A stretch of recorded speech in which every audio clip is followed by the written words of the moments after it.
Hello बच्चों, learn Hindi and Gujarati channel में आपका स्वागत है। आज हम गुजराती निबंध के अंतर्गत राष्ट्रपिता गांधी जी के बारे में निबंध लिखेंगे। साथ ही निबंध लेखन से संबंधित आपको मार्गदर्शन दिया जाएगा, निबंध के ढांचे के बारे में भी बताया जाएगा और निबंध की प्रस्तावना कैसे लिखनी है, उसका मध्य भाग कैसे लिखना है और अंत यानी कि उपसंहार कैसे लिखना है, उसके संबंध में भी चर्चा की जाएगी। तो चलो हम सबसे पहले देखते हैं निबंध लेखन अंगे मार्गदर्शन। एक निबंधनी पसंदगी यानी कि निबंध हमें कैसे पसंद करना है उसके बारे में देख रहे हैं। तो देखो, ये सारी बातें मैंने यहाँ पर गुजराती में लिखी है। अगर मैं ये गुजराती पढ़ रही हूँ तो आपका भी गुजराती पढ़ने का अभ्यास होगा और गुजराती भाषा समझने का भी अभ्यास होगा। ठीक है, तो आपको यहाँ लिखे हुए सारे वाक्यों को गुजराती में और हिंदी में समझते हुए अभ्यास करना है। ठीक है, और साथ ही निबंध के बारे में भी आपको जानकारी मिल जाएगी। ठीक है, तो जब हमें एग्ज़ाम में अलग अलग प्रकार के 2 या 3 टॉपिक दिए जाते हैं कि ये इनमें से किसी एक पर आप निबंध लिखिए, है ना, तो उसमें से हमें निबंध कैसे पसंद करना है उसके बारे में हम थोड़ी सा विचार करते हैं। ठीक है, तो चलो पहले इसी बात को गुजराती में पढ़ते हुए समझते हैं। आपेला बधा विषय ऊपर ઊંડાણથી વિચાર કરી તેમાંથી તમને સૌથી વધારે અનુકૂળ અને યોગ્ય લાગે તે विषय पसंद करो, यानी गहराई से सोचना है। ठीक है, और सबसे ज़्यादा अनुकूल और योग्य लगे वो विषय पसंद करना है। કેટલાક વિદ્યાર્થીઓ લાંબો વિચાર કર્યા વગર ગમે તે વિષય पर निबंध લખવા માંડી જાય છે। यानी कभी कभी क्या करते हैं कुछ बच्चे कि ज़्यादा सोचते ही नहीं है, चलो लिखना शुरू कर देते हैं, हो जाएगा, है ना।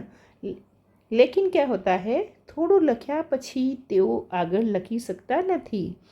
जब वो ज़्यादा सोचते नहीं हैं तो वो थोड़ा लिखने के बाद आगे लिख नहीं पाते हैं, એટલે એ નિબંધ લખવાનું छोड़ी दे छे।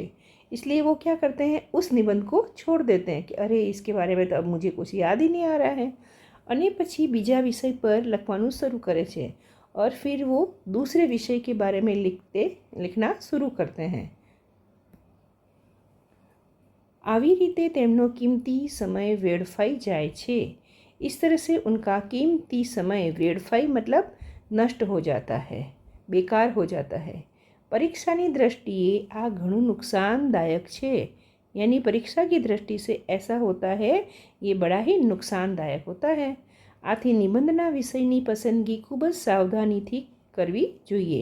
इसलिए हमें निबंध के विषय की पसंदगी बहुत ही सावधानी से करनी चाहिए। निबंधનો विषय एवो पसंद करो, निबंध का विषय ऐसा पसंद करना જેના લેખન માટે પોતાની પાસે પૂરતી વિચાર સામગ્રી હોય, जिसके लिखने के लिए हमारे पास पूरे विचार हो।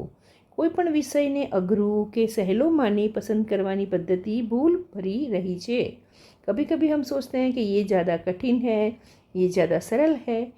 ऐसा नहीं सोचना है, हम किस बारे में लिख सकते हैं वो सोचना है। ठीक है, પોતાની જાણકારીની દૃષ્ટિએ દરેક વિષય દરેક વ્યક્તિ માટે અઘરો કે સહેલો હોય છે।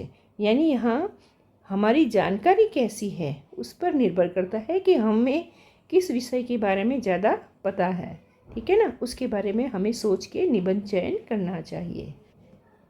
आगे है विषयની પસંદગી કર્યા પછી તેના વિશે વિચાર કરીને લગતા મુદ્દાઓ જુદા કાગળ પર લખી લેવા। નિબંધમાં અગત્યના 4 કે 5 મુદ્દા હોય तो વધારે સારા ગણાશે। यानी अगर हमने पसंद कर लिया निबंध तो उसके बाद जो उसके पॉइंट होते हैं उनको हमें मन में नोट करना है। ठीक है, अगर संभव हो तो अलग जगह अलग कागज़ पर भी हमें नोट कर लेने चाहिए और ये पॉइंट 4-5 हो तो भी सही रहता है। ठीक है, मुद्दाओं नोंधी लीधा पछी एमने योग्य क्रम में गोठववा, यानी जो हमारे पॉइंट होते हैं, जो बिंदु होते हैं, उनको सही क्रम में जमा लेने चाहिए। मुद्दाओं की गोठवणी स्वाभाविक होवी જોઈએ, एक પછી एक मुद्दो स्वाभाविक क्रम में आवવો જોઈએ। यानी कि हमारे जो भी पॉइंट है, यानी कि कोई भी बात हो, जैसे कि गांधी जी का निबंध लिखेंगे तो तो उनकी पहले की बातें पहले लिखनी पड़ेगी, उसके बाद जो घटनाएं हुई उसको बाद में लिखना पड़ेगा, है ना। ये सब हम निबंध में देखेंगे। એક સૂત્રતા પછી મુદ્દાઓનો એમના મહત્ત્વ પ્રમાણે વિસ્તાર કરવો, આ માટે વક્તવ્યને अनुरूप दलीलों उदाहरणों પણ प्रस्तुत करी सकाय છે। यानी कि हमारा जो निबंध होता है उसके सारे जो पॉइंट होते हैं उसके लिए अगर किसी की कही हुई कुछ बातें हो, कुछ हमारे पास दलील यानी कुछ अच्छी उसकी तर्क होते हैं, कुछ उदाहरण होते हैं, तो वो भी हम लिख सकते हैं। ठीक है, आगे देखते हैं कुछ विशेष बातें। विशेष बातों में हमें यही है कि निबंध की एक सूत्रता का ध्यान रखना है। ठीक है, विचार स्पष्ट होने चाहिए और सभी पैराग्राफ स्वाभाविक लगने चाहिए। एक ही एक शब्दों का या एक ही एक बात को, वाक्यों को घुमा फिरा के नहीं लिखना है। ठीक है, निबंध के विषय के संबंधित ही चर्चा होनी चाहिए, असंबद्ध विचार नहीं होने चाहिए। ठीक है, तो इन बातों का हमें विशेष ध्यान रखना है। उसके अलावा भाषा शुद्ध होनी चाहिए, सरल होनी चाहिए, व्याकरण या वर्तनी गलतियाँ नहीं होनी चाहिए, जाति वचन या अनुस्वार या फिर विराम चिन्ह आदि की बारे में भी गलतियाँ नहीं होनी चाहिए, उनका ध्यान रखना चाहिए। और ज़्यादा भारी या हार्ड शब्दों का, कठिन शब्दों का प्रयोग नहीं करना चाहिए। ठीक है, तो इन सब बातों का हमें ध्यान रखना है। इसके अलावा अलंकार, रूढ़ि प्रयोग और कहावतों या किसी के कहे हुए कथनों को भी हम उपयोग में ले सकते हैं, लेकिन उनका अतिरेक यानी बहुत ज़्यादा भी नहीं होने चाहिए। हमारे अक्षर यानी कि लिखावट सुंदर और सुबोध होनी चाहिए। ठीक है, सुघड़ता पर ध्यान आपको यानी कि सफाई का पूरा ध्यान रखना चाहिए। और लिखने के बाद एक बार निबंध ध्यानपूर्वक पढ़ लेना चाहिए। अगर कहीं कोई गलती रह गई हो तो उसे ठीक कर लेनी चाहिए। अब देखते हैं कि निबंधનું माળખું यानी कि निबंध का ढांचा कैसा होना चाहिए। कि सबसे पहले हमें लिखनी होती है प्रस्तावना। प्रस्तावना में कहते हैं शुरुआत है ये आकर्षक, स्वाभाविक और संक्षिप्त होनी चाहिए। ठीक है, और ये प्रस्तावना है, ये निबंध माटे प्रस्तावना रूप बने एवी व्याख्या के विषयना महत्वना चर्चा द्वारा शुरुआत करवानुं योग्य गणाय। यानी कह रहे हैं कि निबंध माटे प्रस्तावना रूप बने एवी व्याख्या, यानी कि अगर प्रस्तावना के लिए किसी कोई व्याख्या मिल रही है या कोई चर्चा मिल रही है तो उससे हम शुरुआत कर सकते हैं। ठीक है, कोई काव्य पंक्ति किसी की अच्छी हो, कोई सुवाक्य हो या किसी का कथन हो, उससे भी हम निबंध की शुरुआत कर सकते हैं। ठीक है, प्रस्तावना में 4-5 लाइनों से ज़्यादा लंबी नहीं होनी चाहिए और पहला ही वाक्य ऐसा असरदार होना चाहिए कि हमारा सीधा प्रवेश उस हमारे टॉपिक पर हो जाए। ठीक है, इसके अलावा अगर मध्य भाग की बात करें तो मध्य में हमें सभी पॉइंट को स्पष्ट, क्रमबद्ध और असरकार तरीके से लिखना है। ठीक है, और हर पॉइंट को योग्य न्याय देना है। कहने का मतलब सही तरीके से समझाते हुए लिखना है।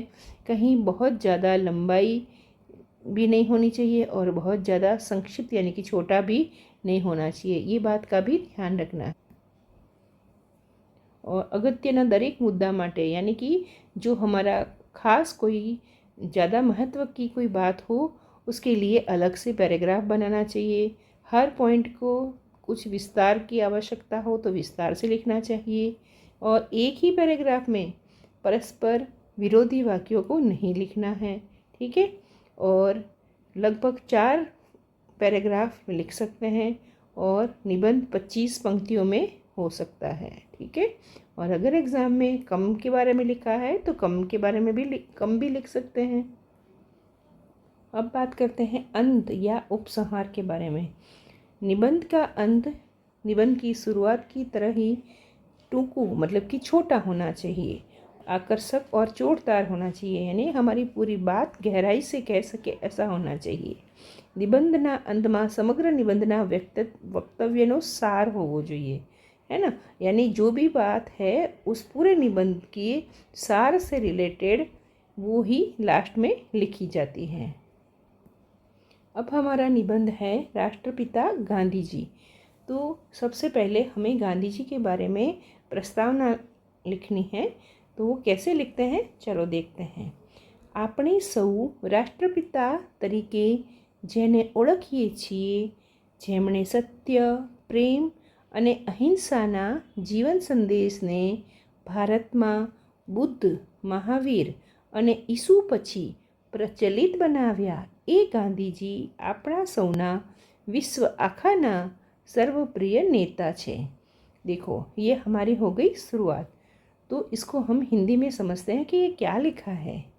आपणे सौ यानी हम सभी राष्ट्रपिता तरीके, राष्ट्रपिता के रूप में जेने ओळखीए छिए यानी जिनको जानते हैं, ठीक है, जिन्होंने सत्य, प्रेम और अहिंसा का जीवन संदेश भारत में बुद्ध, महावीर और यीशु के बाद प्रचलित बनाया, वही गांधी जी हम सब के और सारे विश्व के सर्वप्रिय नेता है। ठीक है, तो आप इस बात को गुजराती और हिंदी दोनों में ही समझ गए। ठीक है ना, तो आपकी गुजराती समझने की भी प्रैक्टिस हो रही है। ठीक है, आगे चल रहे हैं। अब हम आगे निबंध का मध्य भाग लेते हैं। तो उसमें क्रम से सबसे पहले गांधी जी के जीवन की, जन्म की बातें कह रहे हैं, फिर उसके बचपन में क्या हुआ, युवावस्था में क्या हुआ, उसके आगे क्या हुआ, ऐसे क्रम वाइज सभी मुद्दों को लेते हुए हम इस निबंध को लिखेंगे। ठीक है, तो चलो पहले मैं गुजराती में बोलती हूँ, बाद में आपको हिंदी में समझाऊंगी। ठीक, महात्मा गांधीजीનો જન્મ ઈસવીસન 1869 ઓક્ટોબર મહિનાની 2 તારીખે પોરબંદરમાં કરમચંદ ગાંધીને ત્યાં થયો। માતાનું નામ પુતળીબાઈ હતું। अब देखो इसी को हिंदी में समझते हैं। महात्मा गांधी जी का जन्म सन 1869 की अक्टूबर महीने की 2 तारीख को पोरबंदर में करमचंद गांधी के यहाँ हुआ। उनकी माता का नाम पुतलीबाई था। 6 भाई बहनों में गांधी जी सौथी छेल्ला हता, यानी कि 6 उनके भाई बहन थे, उसमें से गांधी जी सबसे लास्ट यानी कि सबसे छोटे थे। एमनु जन्मनु नाम मोहनदास हतो, उनका जन्म का नाम मोहनदास था। माता पुतलीबाई धर्मपरायण, यानी उनकी माँ जो पुतलीबाई थी वो बड़े ही धर्म को मानने वाली थी। एम माता अने पिता, इसी तरह माता और पिता बन्नेना संस्कार, दोनों के ही संस्कार गांधीजीना मन में, गांधीजी के मन में छेक बाळपण थी, बचपन से ही खूब ज ऊंडा हता, बड़े ही गहरे थे। यानी कि बचपन से ही माता पिता द्वारा दिए गए संस्कार उनके मन में बड़े गहरे ही समाये हुए थे। बाळपण में रामलीला मंडली द्वारा भजवायेल सत्यवादी हरिश्चंद्र नाटकनी एमना मन पर घणी वधारे असर पड़ेली। बाळपण में मतलब बचपन में। रामलीला मंडली द्वारा भजवायेल मतलब जो किया गया था, नाटक किया गया था, नाटक का नाम क्या था, सत्यवादी हरिश्चंद्र। उस नाटक की उनके मन पर, ठीक है, घणी वधारे यानी बहुत ज़्यादा असर हुई थी। मित्रनी साथे मांस खाधु। अब देखो वो आगे आगे क्रमशः बात बता रहे हैं।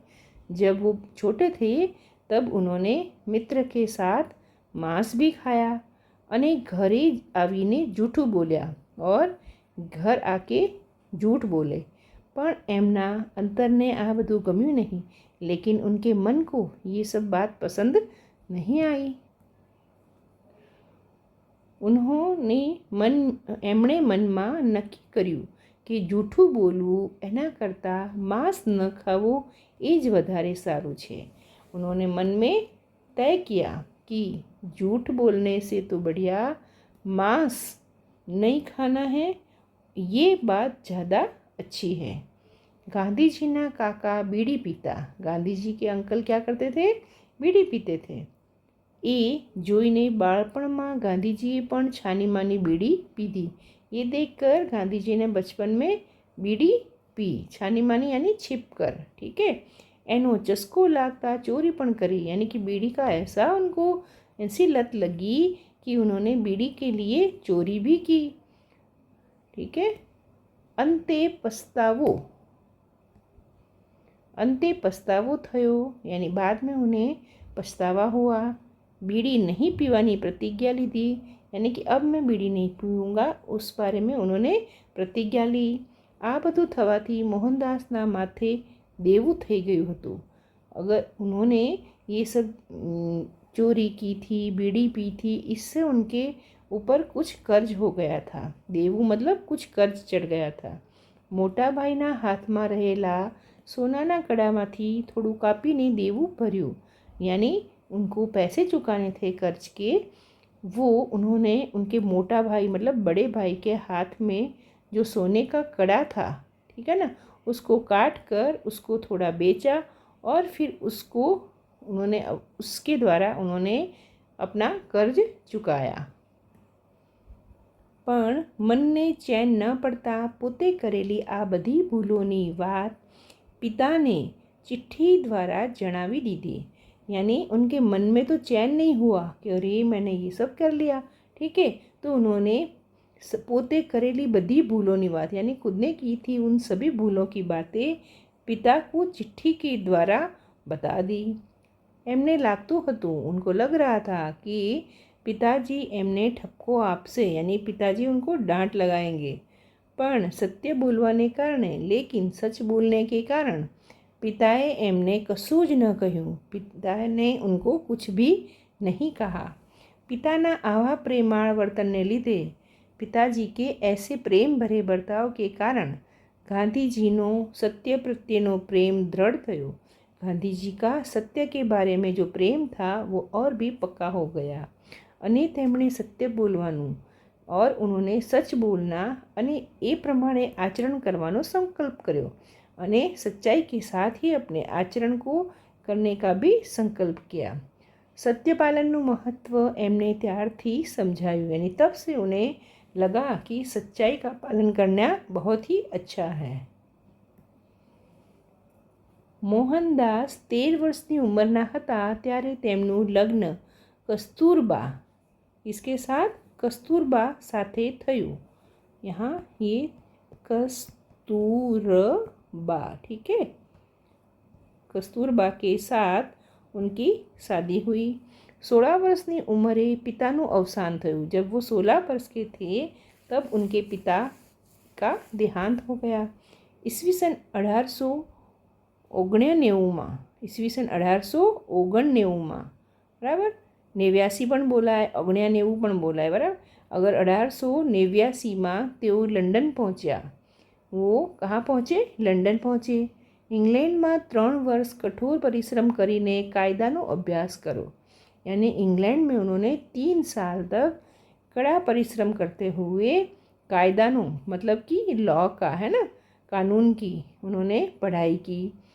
सन 1891 में जूननी 10મી તારીખે તે बैरिस्टर थया, यानी 1891 के जून महीने में 10वीं तारीख को वो वकील बन गए, बैरिस्टर बन गए।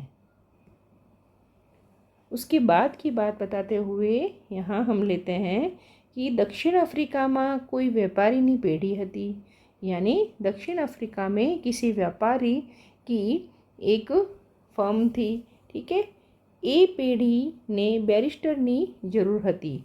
उस फर्म को एक वकील की यानी लीगल एडवाइज़र की ज़रूरत थी। तेमणे गांधीजी ने पोताना कायदाना सलाहकार तरीके निम्या। उन्होंने गांधीजी को खुद के लीगल एडवाइज़र के रूप में मतलब अपॉइंटमेंट दी। ठीक है, दक्षिण अफ्रीकाना निवास दरमियान, यानी दक्षिण अफ्रीका में जब वो रहते थे, गांधीजीए गोरा काला भेदभाव ने कारण घणुं वेठવું पड़्યું। गांधीजी को ये गोरे और काले के बारे में जो वहाँ पर भेदभाव होता था, यानी कि पक्षपात होता था, उसके बारे में उनको बहुत कुछ सहन करना पड़ा। पण स्वमानना कारणे कशुं पण चलावी न लेवानी भावनाने नो विकास दक्षिण अफ्रीका में ज थयो। तो देखो यहाँ क्या कह रहे हैं, स्वमान, यहाँ क्या कह रहे हैं, स्वमान ना कारण, यानी कि खुद का स्वाभिमान है उसमें वो ऐसा नहीं चाहते थे कि मैं कुछ भी चला लूँगा, मेरे साथ अन्याय हो रहा है तो भी मैं चला लूँगा, ऐसा कुछ भी चला लेने की उनकी भावना नहीं थी, है ना। न चलेવાની भावनाનો विकास दक्षिण अफ्रीकाમાં જ થયો, यानी कुछ भी हो रहा है उसको चलाना उनको सही नहीं लगता था, इसलिए उसका विरोध करने के बाद जो भाव आता है वो उनको दक्षिण अफ्रीका में ही आया। अब इस निबंध के आगे के पॉइंट में हम लेते हैं कि ईस्वी सन 1916, है ना, ईस्वी सन 1916 આરંભીને સ્વતંત્રતા પ્રાપ્તિ સુધીની અંગ્રેજો સામેની લડતમાં અસહકાર, અહિંसा અને સત્ય ગાंधीजीના मुख्य हथियार बना। यानी कह रहे हैं 1916 से आरंभीने मतलब शुरुआत करके स्वतंत्रता प्राप्ति तक की अंग्रेज़ों के सामने की जो लड़त मतलब लड़ाई में असहकार, अहिंसा और सत्य ये गांधी जी के मुख्य हथियार बने। ठीक है। 1919 જલિયાવાલા બાગના હત્યાકાંડ પછી ગાંધીજીએ સરકાર સામે असरकारक लड़त આપવાનો संकल्प કર્યો। जब जलियावाला का जो कांड हुआ था उस कांड के बाद गांधी जी ने सोचा कि सरकार के सामने अब कुछ असरकारक तरीके से हमें लड़ना पड़ेगा। उस बारे में उन्होंने संकल्प किया। आ संकल्पनी राष्ट्रव्यापी बनावी दई, यानी इस संकल्प को पूरे देश के लिए उन्होंने बना लिया और असहकार नाम दिया, उसका नाम दिया असहकार आंदोलन। ठीक है। आ असहकार आंदोलનમાં आज़ादीना लड़वैयाओं कवच बनी, यानी ये जो उन्होंने असहकार का आंदोलन शुरू किया था ना उसमें आज़ादी के सारे जो क्रांतिकारी जो सेनानी थे उनके लिए ढाल कौन बना? एक तो गांधी टोपी और उनका रेटियो, रेटियो यानी चरखा चलाते थे ना वो रेटियो हिंदनी मुक्तिનું प्रतीक बनी गयो, यानी कि चरखा है वो हिंदुस्तान की मुक्ति का एक निशान बन गया। देशना लोकोनी आत्माने जगाड़वानुं अद्भुत कार्य करवानी शक्ति गांधीजी में हती, यानी देश के जो लोग थे उनकी आत्मा को जगाना, इसकी अद्भुत कार्य करने की शक्ति गांधी जी में थी। देशना हजारों अभण लोग समझी सके, यानी देश के हजारों अभण मतलब कि अनपढ़ लोग समझी सके समझ सके ऐसी भाषा में गांधी जी बोलता था, यानी कि भले ही अनपढ़ लोग हो, गरीब लोग हो, वो भी उनकी भाषा को समझ सकते थे। अहमदाबाद नजीक साबरमती नदी ने किनारे गांधी जी आश्रम स्थाप्यो। गांधी जी ने अहमदाबाद के पास साबरमती नदी के किनारे एक आश्रम की स्थापना की। ત્યાં ગાંધીજીને સાબરમતીના સંત તરીકેની ઓળખાણ મળી। वहाँ उनको लोग कहने लगे कि ये तो साबरमती के संत है, इस तरह की उनको पहचान मिली। ईस्वी सन 1928 में सन 1928 में बारडोलीना खेडूतों पर, यानी बारडोली एक जगह थी, वहाँ के किसानों पर सरकार कर जकात, यानी सरकार जो महसूल टैक्स थी उसको लेने के लिए जुलम गुजारती थी, उनके ऊपर बड़ा अत्याचार करती थी। गांधीजीए एनी सामे सत्याग्रह आदर्यो, यानी उसके सामने गांधीजीए सत्याग्रह करने का फैसला किया। एनु नेतृत्व वल्लभ भाई ने सौंप्યું, यानी जो ये हमारा बारडोली के किसानों का जो नेतृत्व था यानी नेतागिरी का काम था वो गांधीजीए वल्लभ भाई को सौंपा। सत्याग्रह सफल थयो, यानी ये जो उनकी लड़ाई थी वो सफल हुई। ईस्वी सन 1930 में अंग्रेज सरकारे मीठा पर कर नाख्यो। 1930 में क्या किया? उन्होंने नमक पर भी टैक्स लगा दिया।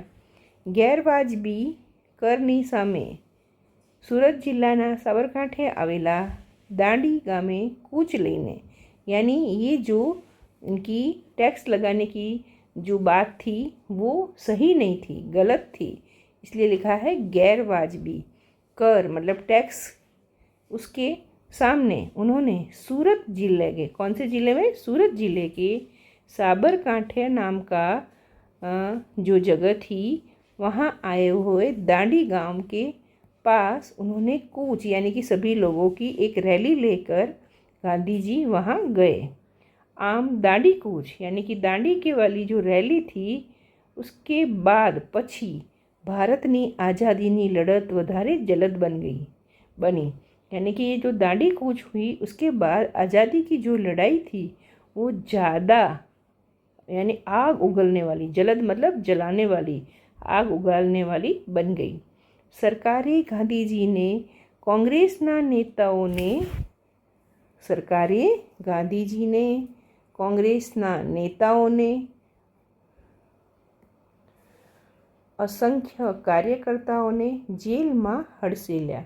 यानी कि ये जो गांधी जी ने जो दांडी वाली कूच की है ना, रैली की, उसके बाद सरकार ने क्या किया, गांधी जी को, कांग्रेस के नेताओं को और असंख्य कार्यकर्ताओं को जेल में हड़सेल्या मतलब बंद कर दिया।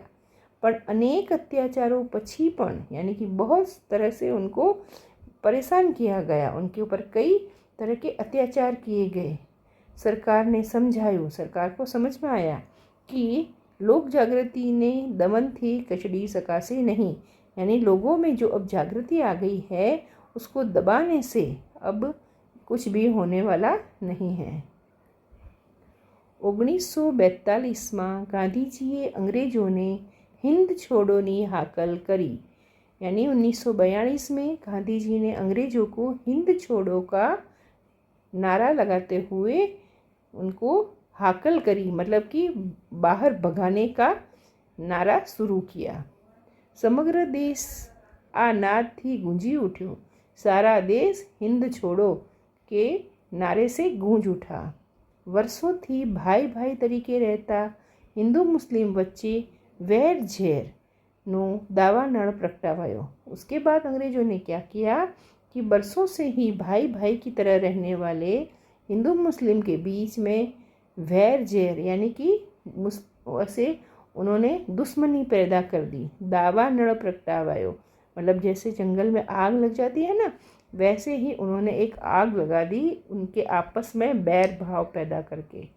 मुस्लिम लीग द्वारा थयेली पाकिस्तानी मागणी स्वीकार करवी पड़ी। यानी कि मुस्लिम लीग ने पाकिस्तानी जो मांग रखी उसको स्वीकार करना पड़ा। कोमवादे उग्र स्वरूप धारण कर्યું, यानी कि ये जो जातिवाद था उसका स्वरूप बड़ा ही भारी हो गया, उग्र हो गया। देश ना भागला पड़े यानी कि देश के हिस्से हो गए।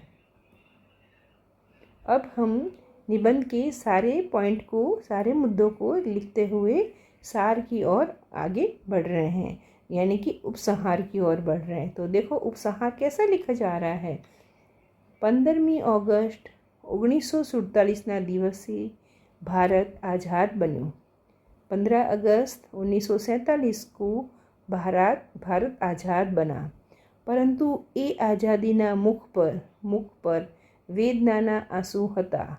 परंतु लेकिन आज़ादी के चेहरे पर वेदना यानी कि दर्द के आंसू थे।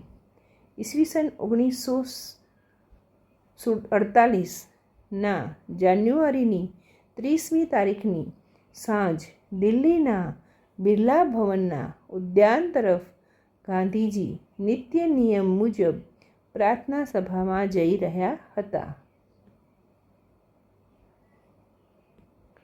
इसमें कह रहे हैं सन 1948 की जनवरी महीने की 30 तारीख को शाम को दिल्ली के बिरला भवन के बगीचे, उद्यान मतलब बगीचे की ओर गांधी जी नित्य नियम यानी कि हमेशा के नियम के अनुसार प्रार्थना सभा में जा रहे थे। ये वक्ते उस समय नथुराम गोडसे नाम के युवा ने गांधी जी ने गोली मारी। जवान ने गांधी जी को गोली मार दी। बापू हे राम बोलता ત્યાં જ ઢળી પડ્યા। यानी गांधी जी हे राम बोलते हुए वहीं गिर गए।